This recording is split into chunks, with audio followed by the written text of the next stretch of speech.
नमस्कार, मैं हूं जूही वर्मा और आप देख रहे हैं news live MP. Jyotiraditya Scindia को बीजेपी में शामिल हुए पूरा 1 साल हो चुका है। इस 1 साल में महाराज सिंधिया कितना बदले, कांग्रेसी सिंधिया, भाजपाई सिंधिया हुए ना हुए या नहीं हुए, यह हमेशा ही बहस का मुद्दा रहा है।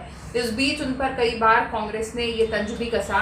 हाल ही में राहुल गांधी ने कहा है कि वो बैक बेंचर हैं बीजेपी में। इसके अलावा अलग अलग समय पे कांग्रेस हमेशा ये निशाना साधती ही रही है कि सिंधिया को आखिर बीजेपी में जाकर क्या मिला। जब भी कहीं पोस्टर होर्डिंग लगते हैं उस वक्त सिंधिया की तस्वीरों को तवज्जो भी नहीं दी जाती। उसके तहत पूरे साल सिंधिया इन सारे निशाने जो उन पर हुए हैं, जो हमले हुए हैं, जितने आरोप लगे हैं, जयचंद, गद्दार, दल बदलू, इन सब आरोपों पे न सिर्फ खामोश रहे बल्कि बड़ी ही डिग्निटी के साथ खुद को आगे बढ़ाते हुए ले गए। इस 1 साल में सिंधिया ने ये पुरजोर कोशिश की है कि वो ये साबित कर सके कि अब वो कांग्रेसी सिंधिया नहीं है, अब वो वही सिंधिया है जैसे सिंधिया भाजपा में टिक सकते हैं। वो आरएसएस के दफ्तर के चक्कर लगाते हुए भी देखे गए, शीश नवाते हुए भी देखे गए।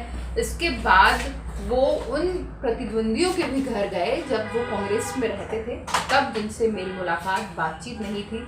धुर विरोधी रहे राजनीति के, विवेक शेजवलकर का ही नाम इसमें जोड़ा जा सकता है, लेकिन सिंधिया उनसे मुलाकात करने में पीछे नहीं रहे। कैलाश विजयवर्गीय, आकाश विजयवर्गीय से भी उन्होंने मुलाकात की।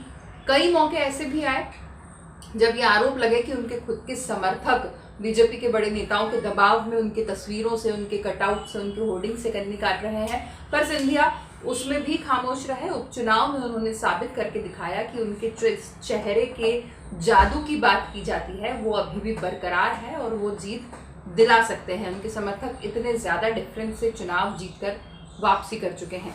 इसके बाद सिंधिया ने जो इतने सालों में कभी कांग्रेस में नहीं किया वो बीजेपी में करते हुए नजर आए। अपनी लग्जरी गाड़ियां छोड़कर, अपनी शाही सवारियां छोड़कर वो सड़कों पर घूमते हुए, लोगों से मिलते जुलते हुए एक आम नेता की तरह नजर आए, जो बीजेपी की एक शैली भी है। अब पूरे 1 साल में सिंधिया ने ये साबित करके दिखाया है कि वो बीजेपी में टिकने लायक हैं। अब राजनीतिक विश्लेषकों की सोच भी बदली है। जो राजनीतिक विश्लेषक ये मानते रहे कि 1 साल पहले जो सिंधिया थे वो सिंधिया अब काफ़ी बदल चुके हैं।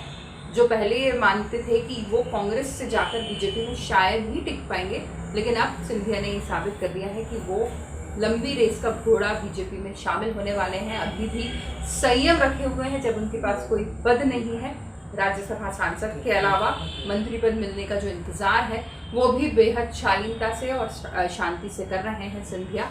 हाल ही में मोदी जी से उनकी एक मुलाकात हुई, कार्यक्रम में सामने हाथ जोड़कर वो मिलते नजर आए। जो एक बीजेपी की परिपाटी है उसका पालन करते हुए भी वो दिखे, जिसके बाद से अभी कहा जाने लगा है कि सिंधिया अब बीजेपी में लंबा चलेंगे, यानी बहुत जल्द ऐसे कोई दिन नहीं आने वाले कि वो कांग्रेस के समंदर में फिर गोता लगाने के लिए तैयार दिखे। नमस्कार।